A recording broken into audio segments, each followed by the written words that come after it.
I should start.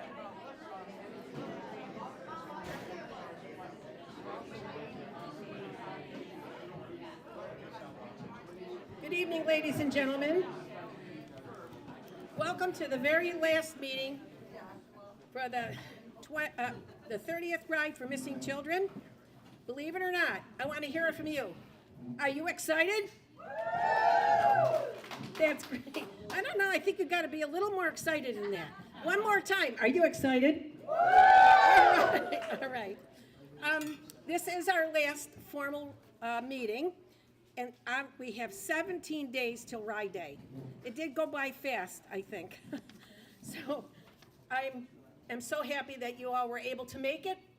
But at this stage, I'm going to invite Karen Lascala up to introduce our new educator. Karen? Our educator is Amanda Galindo. She comes to us from Rome, New York. Her husband is a graduate of Utica College just recently for his master's, I believe. Yes. She's worked in psychology, social work, all kinds of counseling, education for people of all ages, and she is the new educator for the Ride for Missing Children. So she's already talked to probably 10 or 12 schools by now, and all ages. We have done some of the high school kids out of EVS, junior, middle school as well, and she's doing most of the schools that we will ride by or stop at for the ride. So I wanted you to meet her tonight so that she's not just a name, she's a face. And if you have anybody in a school or if you have an organization would like to hear more about the ride or what our educator is doing so that we can get the word out, Amanda is somebody that you should contact, and we'll put her information on the website for you so that you can get in touch with her. She's working underneath the umbrella of Connected Community Schools out of Rome, because they touch a lot of different groups that we also are trying to bring into our awareness group. So please welcome Amanda. She's going to talk a little bit about the 4 safety rules that we've been teaching children for as long as the ride has been happening, and that will help you when you get to the schools. I know you want to eat. Fill your Well, hello everyone. I'm super excited to officially meet everyone. I've seen a lot of people online through Zoom, through emails, so it's great to put, faces to names and really just finally get to meet everyone. But yeah, as Karen was saying, I would love to kind of teach you a little bit more about what I'm actually going into the classrooms and saying, into the schools and saying. That way, if you do need anything that you could kind of fall back on when you're chatting with the kids about some of these safety tips and rules, you'll kind of have what I'm saying to piggyback off of. It'll be matching what I've been going in there talking about too. So the 4 rules are, of course, check first, take a friend, tell people no, and tell a trusted adult. So I definitely do kind of just dive into these with the students, a little bit different at each age group. Of course, with the younger kids, I really tell them the bare bones of what they mean and try to be very, very exact and literal with them. But as I go up in ages, I tell them more about how these rules evolve and mature with them, how even I, at 29 years old, still might not ask my parents for permission to go places, but I still check in with people, so I know that there's someone who can be there for me if I need someone there for me, that there's someone who can drop whatever they're doing at any time to come and help me. So it's kind of, I try to help them understand how these rules grow up with us as well. Because I know following rules as a 16-year-old feels really annoying. So yeah, for the younger kiddos, when I'm talking about check first, I really am being literal. Check first before you go anywhere, change any plans. Say, I was going to go to this park, but now we decided we want to go to this park instead. Don't just go to that park. Make sure someone knows that you changed the plan, so that way, if something happens, they don't show up to the wrong park, and things like that. I try to be very, very literal with the examples, and Then, of course, like I said, for the older ages, really more basing it less on your parents are monitoring you, hovering over you, and more like you want someone in your corner to know where you are and what you're doing so they can be there at the drop of a dime. So check first starts with that, and then of course I always dive deeper into specific examples of helping people. You know, strangers don't ask kids for help, they ask adults for help. So if anyone ever asks you for help, check first, because the adult in your life might be able to spot a tricky situation that you might not spot. So those are the examples I usually use for check first. For take a friend, this one's the super easy one, right? Everyone likes to take a friend places. Everyone has more fun when they have a friend places. So I frame it like that, you know, not only is it more fun, but it's also more safe.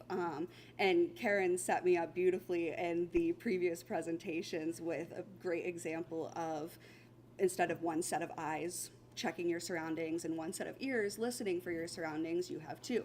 Instead of one mouth calling or one voice calling out for help, you have two. Instead of one brain kind of remembering these safety rules or rationalizing different decisions, you have two. And just kind of emphasizing the power in numbers.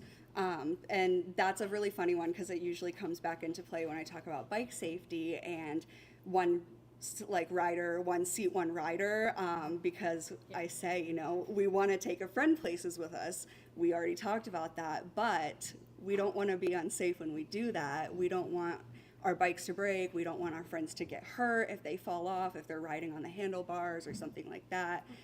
So it's kind of that back and forth of making sure they know what they mean, but also what they don't mean too.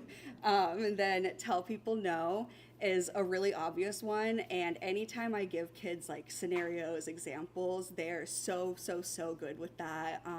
I give them the example of someone coming up and saying like, oh, I lost my puppy and I don't know what to do. I have to find my puppy. Can you help me? And I do that for check first and expect them to be like, check first, that's what I do first. But they all always immediately are like, no, which I love. That's great. I love that.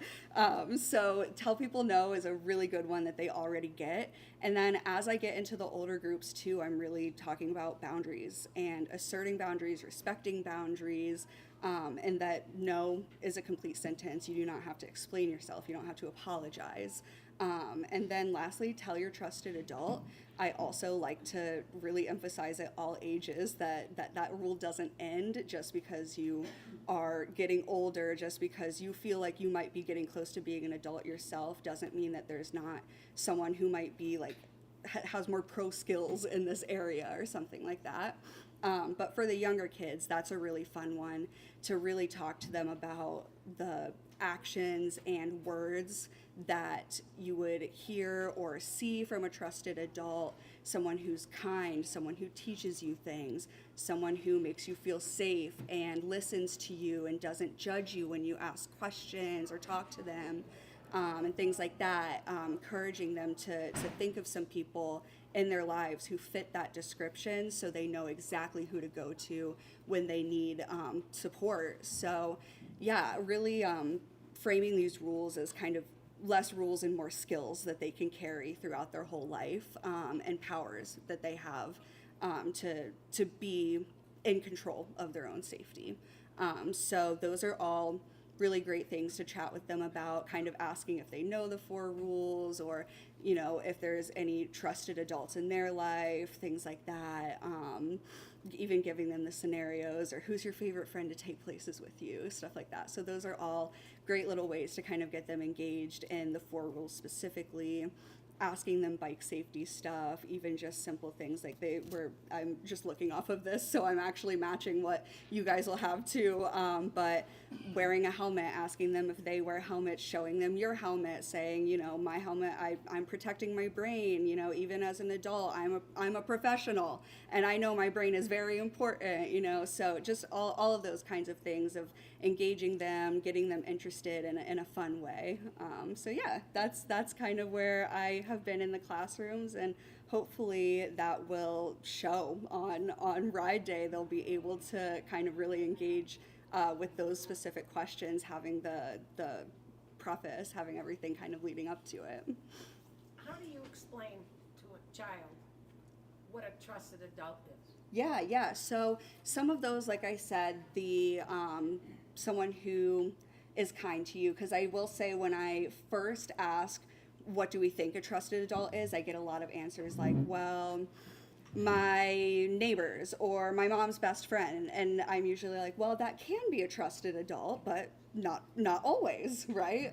So sometimes we want to look at those people that are maybe our mom's best friend or my aunt or my uncle or whoever and say, well, why do I trust them? Do they make me feel safe? Are they nice to me? Do they respect my personal space? Do they teach me things? Are they, mean to me when I have questions or when I'm confused about things, or do they help me understand?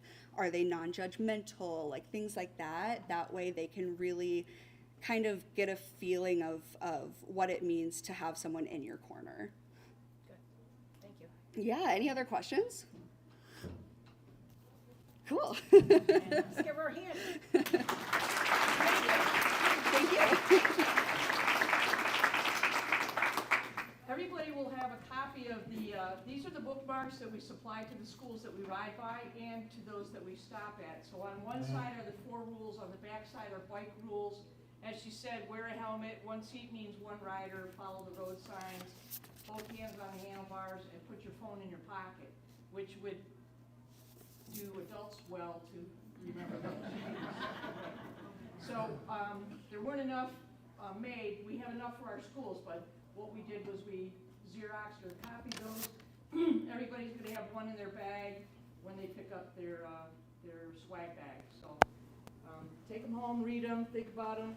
If you want to get on the NECDEC site, there's all kinds of, like Amanda said, there's all kinds of sample questions and things that you can talk to the kids about that you'll feel more comfortable with the children if you do a little bit of homework.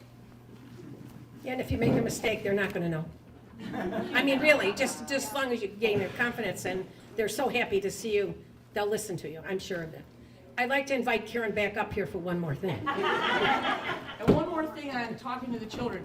Please do not talk about stranger danger. Less than 0.5% of children that go missing are with someone they don't know. In New York State last year, 23 or 2,400 kids went missing. 1 was was someone the child didn't know. It's family members, it's coaches, it's bus drivers, it's their dad's, their best friend's dad, and typically usually men, but the women are often complicit in that. So please, when you talk about that trusted adult, it's somebody that when you say this happened to you, they believe you. And if they don't believe you, go find another trusted adult. So, okay, we're going to do honor some of our riders. We have 11 5-year riders. Come up. You will receive a plaque for your milestone year, but that will be in your bag when you pick it up at bag pickup. So come up and get your pins and stay up here because Dwayne will take a picture of the group.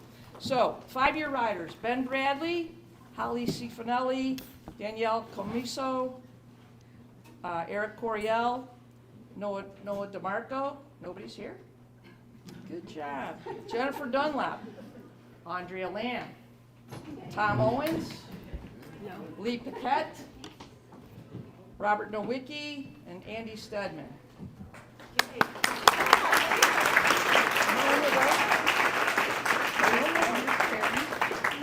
You're welcome. Congratulations.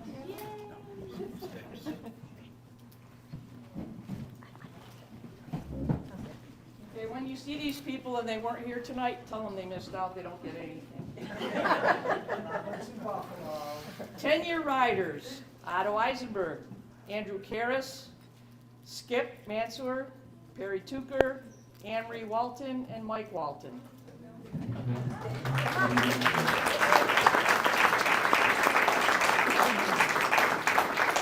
Karen, I thought you said they were supposed to stay up here.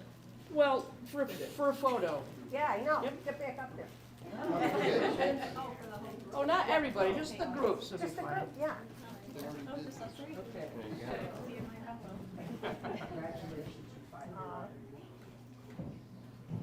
That's a cute couple.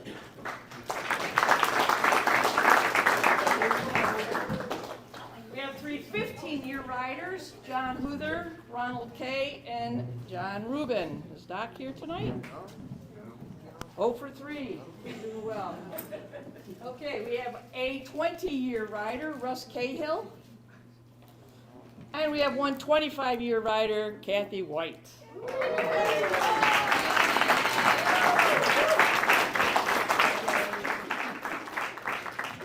welcome. Get your picture taken.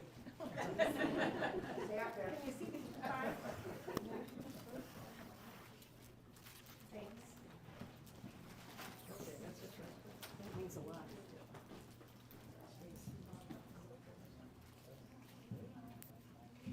Do you have anything else you want to say? I'm good. Do the shepherds have any last minute instructions? They can come up and then we're gonna do a route review. And Bill Crump is, step up to the plate here, Bill. I know you're in the room, no hiding. All right. Route review. You want the mic? I don't know if Shepard's going to say anything. What, are you gonna have it on the screen? Here. Give me a minute. Oh, sure, you got all the minutes you want.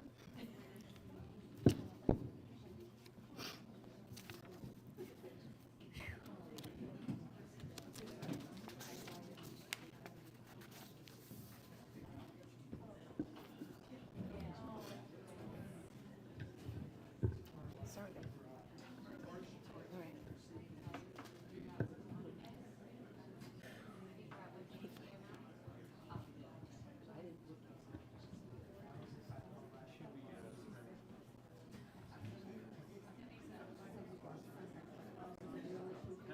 Bill, you want any more time I can give? There's a couple of things I want to mention too, while he's getting that up on the screen. The Memorial Day Parade is, I got the date correct, May 25th. The sign-up sheet is here up at the front table. Please sign up if you're intending to make it. It's meet at the New Hartford Shopping Center near Dollar General. Please wear your jersey or t-shirt that's got a ride insignia on it to support the event. Bring your kids, your friends, your dogs, all are welcome. So please sign up so we have some idea how many people will be there. Dwayne, are you gonna bring your car, your fancy car? All right, I just thought I'd ask, it's really cool. You ready? Here you go. Hope you don't get feedback. Welcome, everybody. So this is just going to be a nice little quick review of this year's route. For those of you who did ride last year, there's not much that has changed. Anyway, this is just an eye test here. So overall, 79.9 miles. We're starting basically here in the center. We had. Can everybody see that? Well, I'm going to be zooming in, but All right. just an overview. Heading down through Utica, make our way up to Rome, out to Oneida, and then back, and ultimately stopping here at the Red. So this is the first leg. This is going to be 16.4 miles. We're going to have 3 school ride-bys. They are highlighted or circled in yellow. We're going to New York Mills. At that one there, we will be entering the grounds. Second one will be Martin Luther King Jr. Notre Dame High School and Watson Williams Elementary are in between those two. We'll be right They're not back. on your list, but Oh. that's where they are. Okay. And then we have John F. Kennedy, which we will also be entering there. And these next slides will be our progression in. So when we come into the New York Mills School, we'll drop down and loop around as the arrows indicate. And when we hit JFK, this was our mistake last year. We didn't head to the east side of the school, so we make sure we'll do that this year. Bill, you want to tell them where the breakfast stop and lunch stops are tomorrow? Don't let Mark leave. And we end the first leg at Jefferson Elementary, which is where we will have our breakfast time. At this point, plan is to pull in the front, and we should be able to put our bikes up where you see the blue X's. And again, that'll be our first stop, and that's for breakfast. Second leg is 16.6 miles, and Karen may correct me. Total of 4 school ride-bys. We'll be entering the grounds for each one, and we will also have a silent tribute. Again, the schools are the yellow circles, and the silent tribute is the blue circle. So the first one is going to be Marcy Elementary. Then we'll hit N.A. Walbrand. Third will be Oriskany High School. The fourth will be the silent tribute at the Oriskany Battlefield. And then we will go into Bellamy, and I'm going to have some overviews following of these coming up. And we're going to be ending at the Takalana Club for our rest stop. We had an issue, we just found out just last week that Bellamy is going to be doing an early release. So we are going to ride through, but there's going to be pickups, so they're delaying, and Karen's worked out some magic that we'll be able to at least get the ride through, but then we'll be stopping about a half mile past Bellamy. So this is our entrances into the schools. Again, this is Marcy. This will be our first. N.A. Walbrand. This one here, again, follow the bike in front of you, but we're going to be going clockwise around this loop, which is backwards, but that's so we can egress without having to crisscross. We're going to drop down into the high school in Oriskany. And Bellamy, those errors probably aren't quite accurate. We have to see what the traffic is going to allow us to do. Karen may have more insight on that.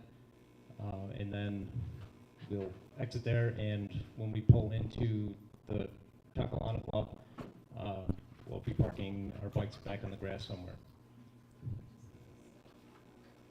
Any thing with that, Karen, with Bellamy?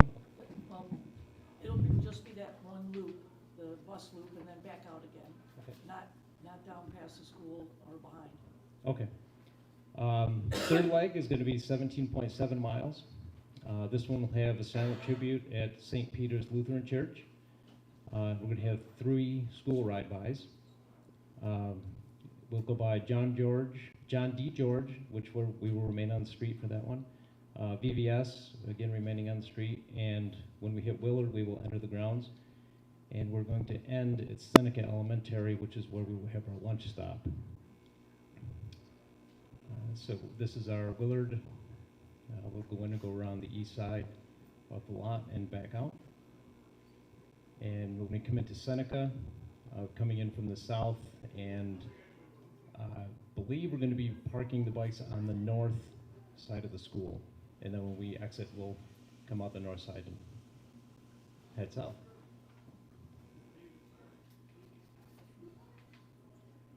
And the fourth leg, this is the longest leg. We did slow the pace down for this one, as we know it's going to be getting later in the day. So this one is 22.2 miles. We have 2 school ride-bys, 1 silent tribute, and we will also have the Ring of Hope in this one. So the first one is going to be Oneida School, which we will remain on the street. And we'll have our silent tribute at the Troopy headquarters, which we will pull through the parking lot as indicated. Then we're going to head to the Westmoreland Upper Elementary and Middle School, where we'll enter the grounds and loop around the parking lot. Follow out, we're going to go by the Ring of Hope. We will remain on the road, and we will end that leg at the Clinton Arena, which is going to be our rest stop. So we should be in the parking lot indicated by the blue circle. And then we have our last leg. This is going to be 6.7 miles, so we should be able to get hopefully everybody back in line if anybody did have to get on to the bus for the last leg. And pretty much it's a straight shot back to the New Hartford Rec Center. We will be going down into Prestwick Glen, but again, it's all on the road. And when we get to our destination, New Harbor Rec Center, we'll pull in and head off to the east side and go to the end of the parking lot and enjoy the rest of the day. Any questions?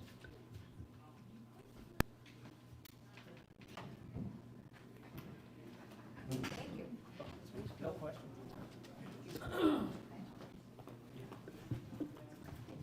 Thank you, Phil. Appreciate that. Looks like it's going to be an interesting day. Before I proceed, I'd like to take an opportunity to tell everyone in the room who the families that we're going to be honoring this year.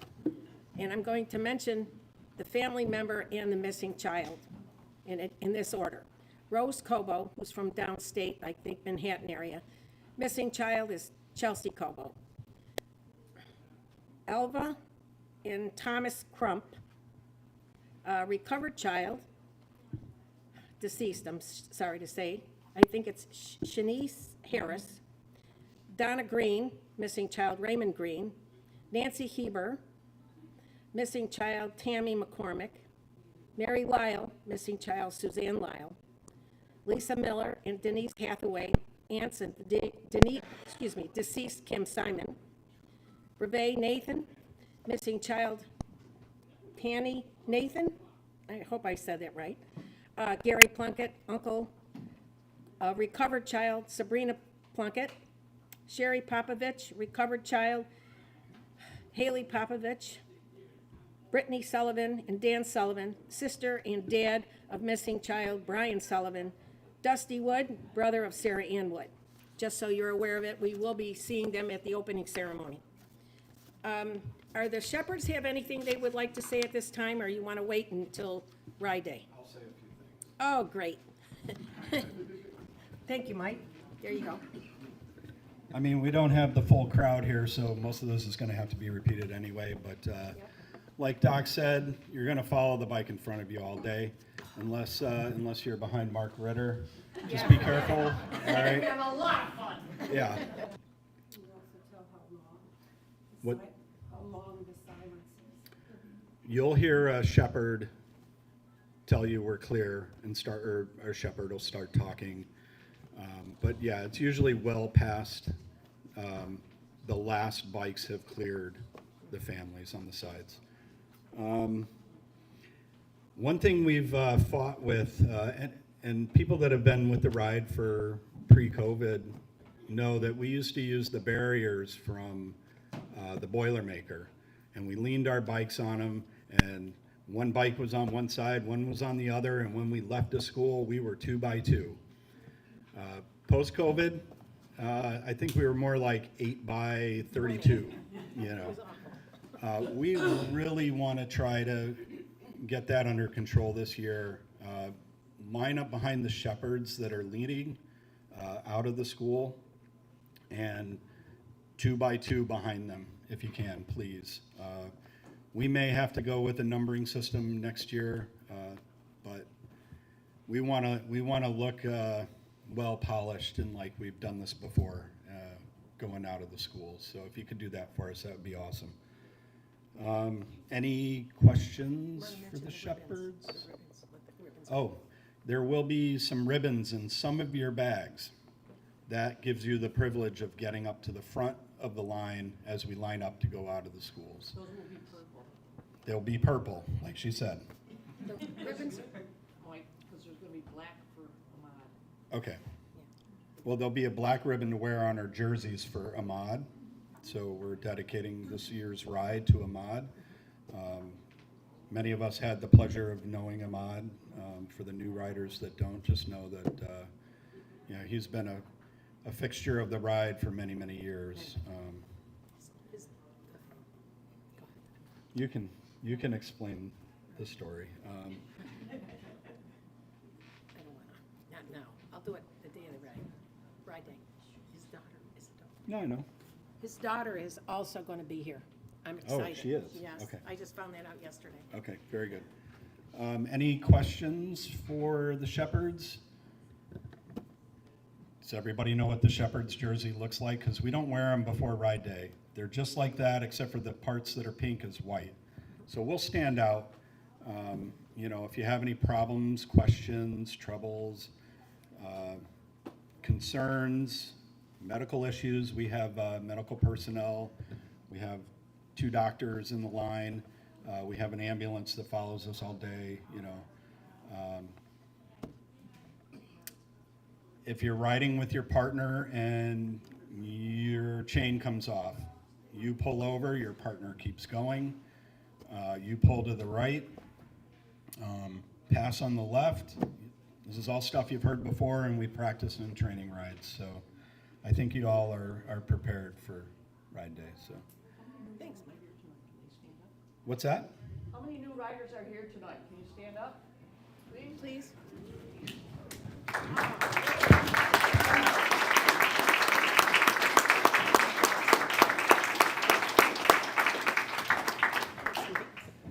Welcome. Nothing like getting called out, eh? That's it. All right, does anybody have any questions before I retire back to my chair? This is it. All right. All right. Thanks, Mike. So the rest of tonight's meeting is a lot of reminders, and hopefully you'll take them to heart. I told you about the Memorial Day Parade. The ticket, if you're having family members join you at the post-ride dinner, we welcome that. They're taking $10 per person, children under 12 or 10, I forget, whichever, are free. But all I'm asking is that if you intend to, I can't read and look. If you intend to stay for the meal, please at least give me some idea, because I have to call the count, and last year I ordered way too much food, and I don't want to do that again this year if I can avoid it. Kathy, the riders themselves don't have to pay for themselves. No, the riders don't have to pay, but your family members, your children, your mother, your father, your aunt, your uncle, your friends, $10. It's not a bad deal. Volunteers don't either. And volunteers don't have to pay either.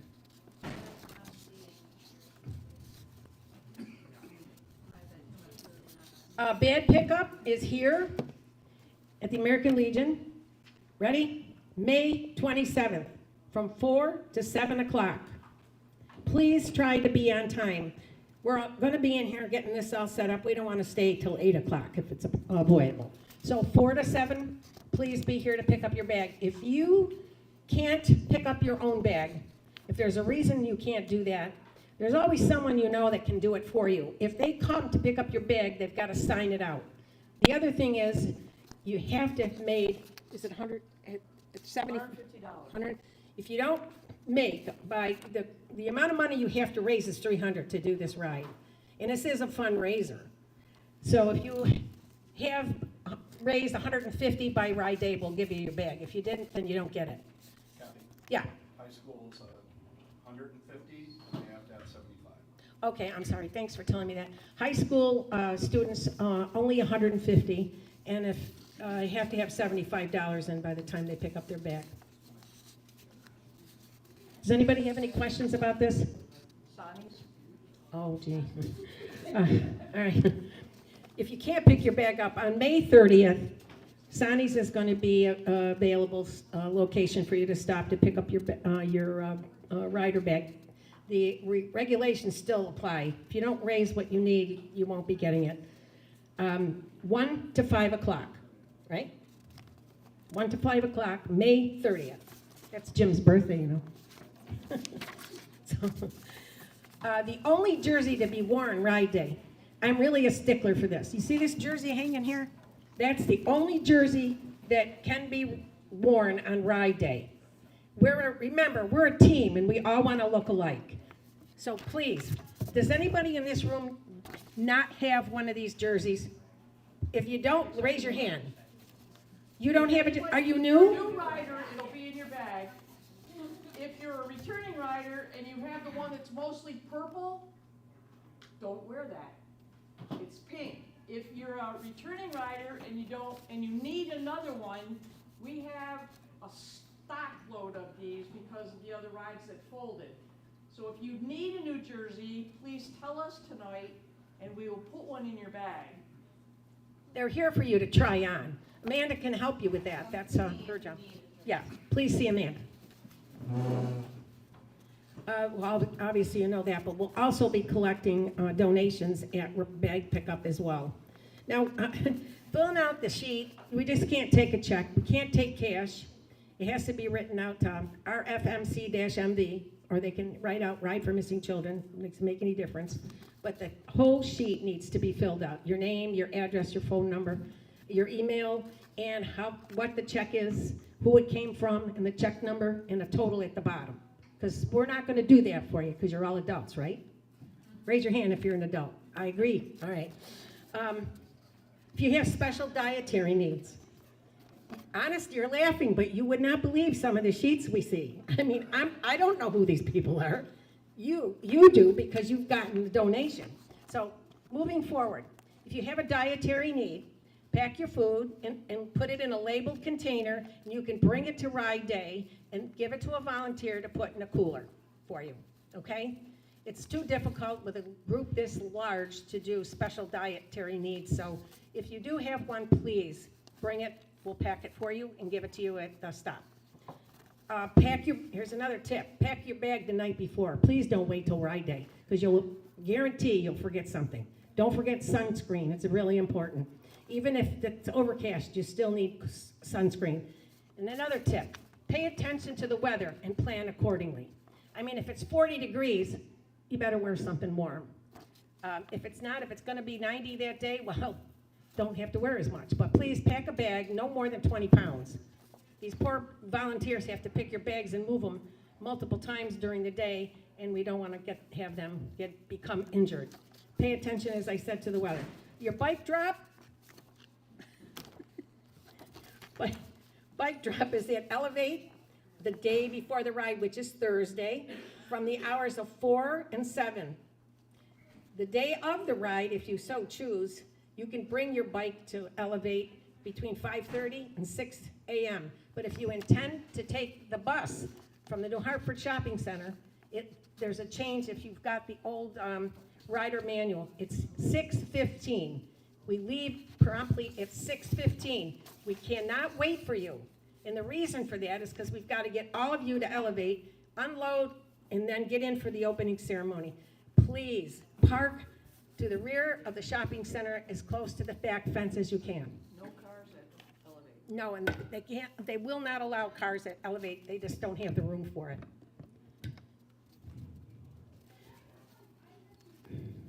When we arrive at Elevate, please go get off the bus, find your bike, bring it out front, line it up, as Mike said, 2 by 2, not in a bunch.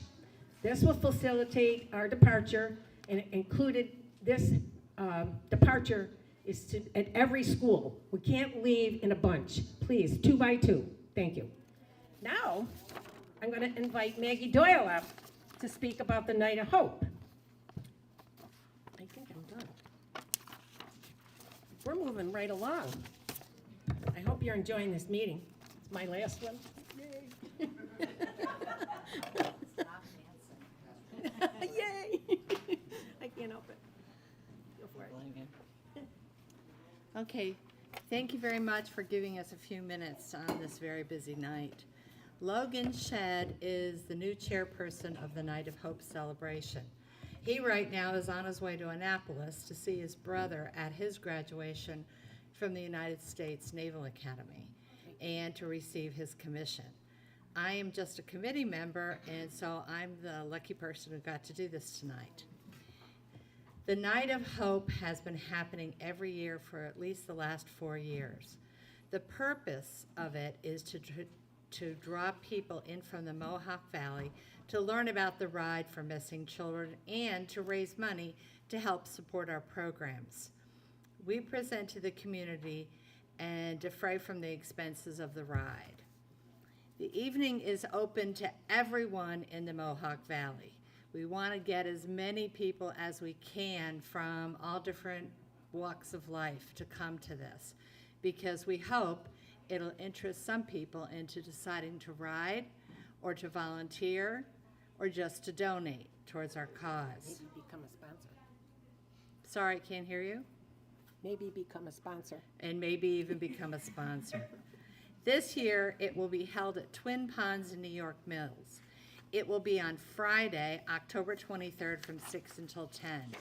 We are working on the menu and have several possible speakers. We're only going to have one speaker, but we haven't decided on who that will be right now. We've had a great success with our silent auction that will be going on during the Night of Hope.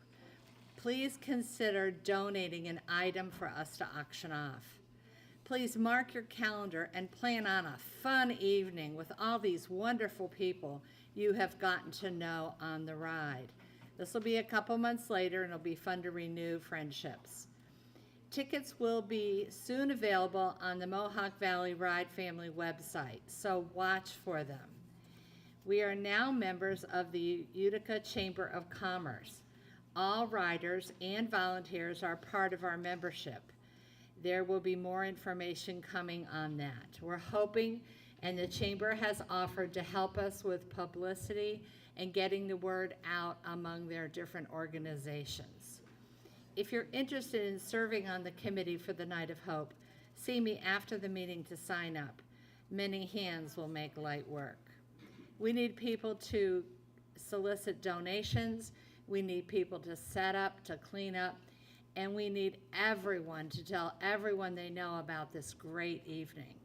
And encourage the people that you've made friends with in training rides to come. We want to get a huge group this year. Okay, thank you very much. Thank you, Maggie. Anybody have any questions? Thank you, Maggie. Thank you, Maggie. I don't know if she heard me, but there you go.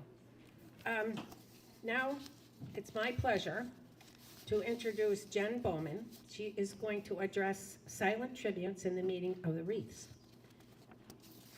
Jen? I don't need that. I got a big mouth. Never mind. Hello, everyone. So, a lot of you who are returning riders know what our wreaths mean. When you come to the ride in the morning, you will have all the wreaths lined up front of the gym. I want you to take a couple of minutes before you sit down in the audience and wait for the opening ceremony to start. Look at the wreaths. Look at the pictures. Soak it all in. Those are the children that we are riding for. Some of them have been recovered. Some of them have gone home. Some of them are still missing. These wreaths represent each and every one of those children. When we ride, we have a silent tribute and we have a ring of hope. Silent tributes are the children who did come home, but not always to a happy ending.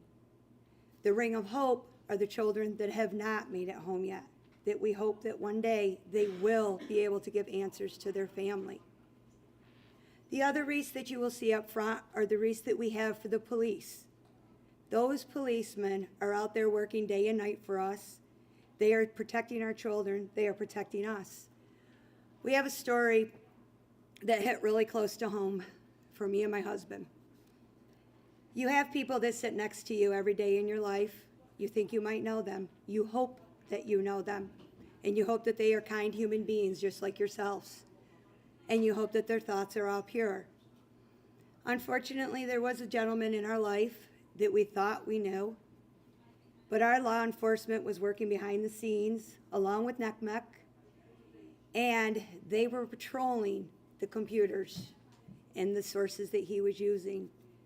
And now this 63-year-old man is sitting in jail because he was pulling up child pornography on his computer.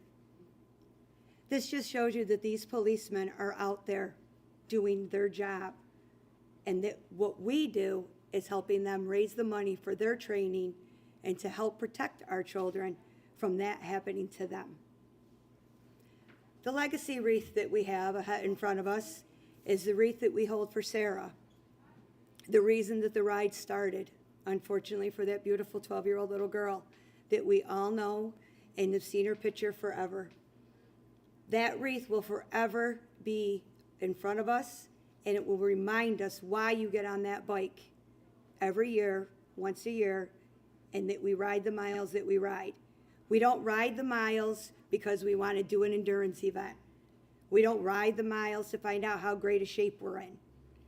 We ride the miles to go out there and push and teach and remember every one of these children that have gone missing, and to help the families that are with us on that day to cope, to grieve, to feel the love that is out there for them. The other wreath that we have is the Fidelity wreath, which is the wreath with all the colors. The Fidelity wreath is out there for every missing child. No matter what color is their favorite color, no matter what color their parents think of when they think of their child, that's what those colors represent on that wreath. On Ride Day, please think about them. When you ride past those silent tributes, think about them, pray for them, and know that those families have endured many things that we would never, ever wish upon any of us, but they have to do it every day. When you ride past the Ring of Hope, think about those children and hope that one day those families will get answers, and that we might be the reason that they get them, because we're putting the awareness out there and we're bringing their stories to the forefront. Take a few minutes and go onto your computer and go on to the Ride for Missing Children webpage that Mike keeps up for us. Look for the tribute book. Don't just brush it aside. Open it up. Read a story. Know who you're riding for.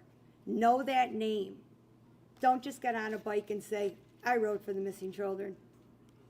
Know that child. You would be surprised when you start reading about them and you start learning about them. When we volunteer, whether it be riding, helping the riders, or whatever we do, we're making a change. And this story kind of, I think, comes out to show a change, and that how one simple person can make a change in somebody's life, and that's what we're all doing. An old man walking on the beach one morning after a storm. In the distance, he could see someone moving like a dancer. As he came closer, he saw that it was a young woman picking up a starfish and gently throwing them into the ocean. Young lady, why are you throwing starfish into the ocean? The sun is up and the tide is going out. And if I do not throw them in, they will die, she said. But young lady, do you not realize that there are many miles of beach and thousands of starfish? You cannot possibly make a difference. The young woman listened politely, then bent down, picked up another starfish, and threw it into the sea. And she said, it made a difference for that one. And that's all we can do. We can make a difference for one person, one child, one parent. And that's what our mission is to go out there and do that. So please, on Ride Day, think about the children, not just the ride, the reason you're doing the ride. And also, on a lighter note, pack extra socks, because your feet are going to need them, whether it's rainy or hot out. So just enjoy it, but remember the cause. Thank you.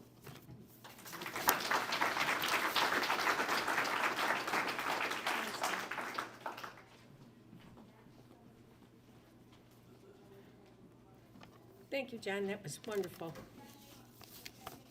I don't know how you can improve upon that, because our ride is what it is. And it's been the sad thing, I think, for this whole ride is that it's 30 years. We still have to do this 30 years in a row. This is 33 years since the disappearance of Sarah Ann Wood, and 30 years later, we're still doing it to try to save children. You know, there's a lot of monsters out there that we don't know about, and Jen just made a comment about that. She was living near one or was a friend of one, and you don't know. But the positive of all of this is that whatever we do and what we share with the National Center for Missing and Exploited Children and the Ride for Missing Children, Mohawk Valley, we're really, truly making a difference. And you are all doing your part, and we thank you for that.